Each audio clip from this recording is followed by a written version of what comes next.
Kaixo, Luda. Opa, arratsaldeon ongi etorri, Luda. Eskerrik asko.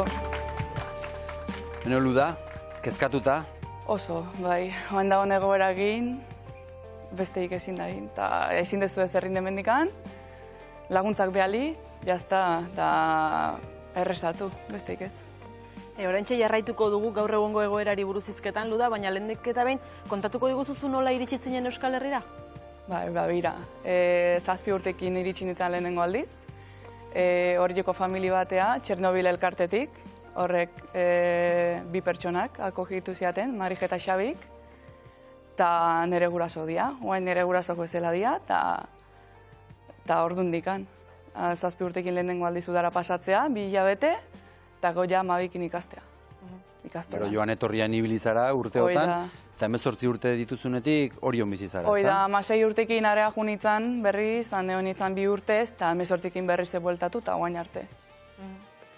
Ludak, zu kontaktua duzu noski zure familiarekin, Ukrainako senide eta lagunekin, pasaden astean beraiekin bideodei bat egin zenuen, ezta?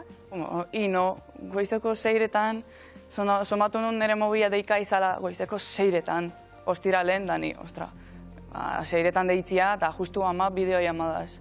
Hartu nun, da normal zauden, kalen, jantzita, aita ikusi nun etxen, da, ui, zeite zue kalen, eta aita, eta lanea ez da jun da.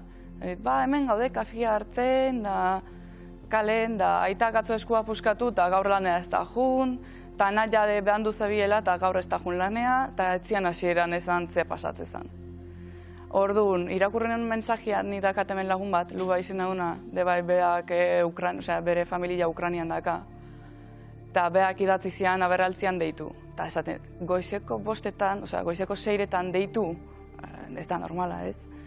Eta deitu nion, eta esan zian, bakizu gerra haziala Ukranian? Eta ni, ez. Oantxean ez hitzaiten, eta ez diez, errezan. Eta, oantxe deitzaizut, berriz deitu nion gurasoi, da ez ziaten preokupatu nahi, da zanien ze pasatzea. Eta bai, gerra haziala, aitan lana bombardeautu bela, eta justu abisatu dela goizen, hana lanea jun bertzun momentun, deitu eta esan ez jun bombardeatzen nahi da. Eta hala ere, goizen ez natu zian, con los sonidos de sirena. Sirena zaratekin edo, bai.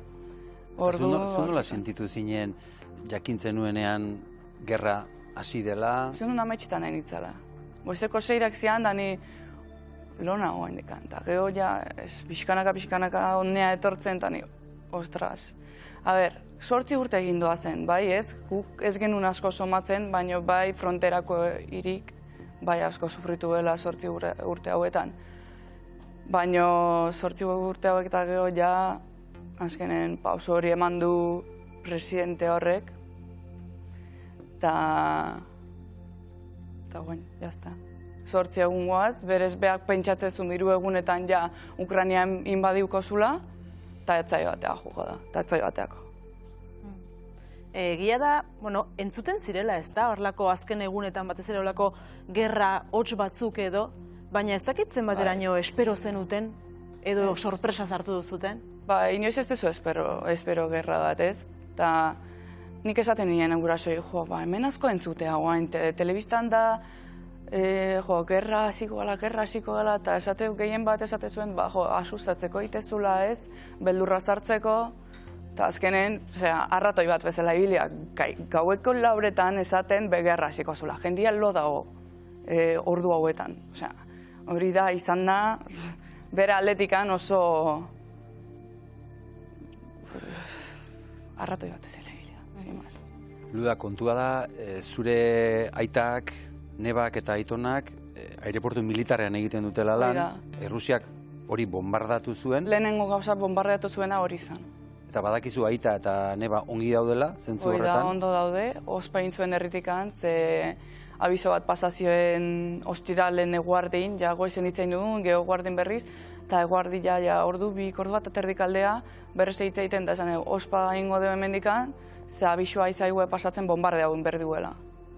Ordu nintzuena da, ondoko herria jun nire izeban eta osabanea, man aldetikan, eta horiekin ospain zuen osaban etxe batea Kiefen azpin ordubete hola da ona.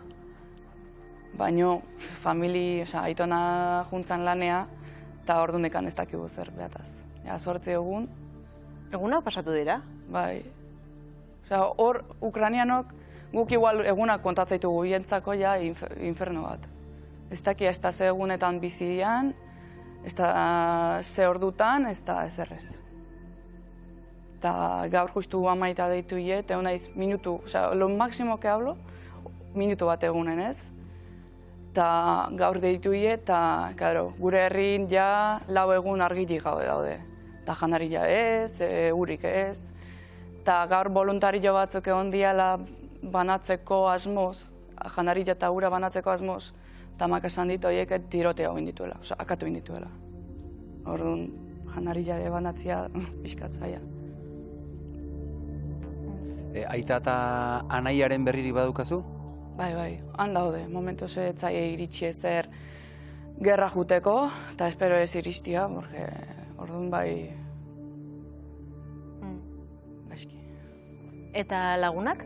Lagunen berri baduzu? Lagunekin hitz egiten duzu? Beira, lagun bat, nire txikitako laguna, nire ondon biziana, baina mutiakin beste herri baten bizi izan.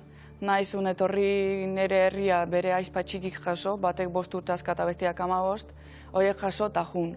Baina etzekan nola pasa gure herria, porque dana bombardeatuta zeon, eta Rusiako soldaduk egozein tokitan, sartze bazian gure herria, akatu ingo zituen, urrun zuzenean, ospein zuen.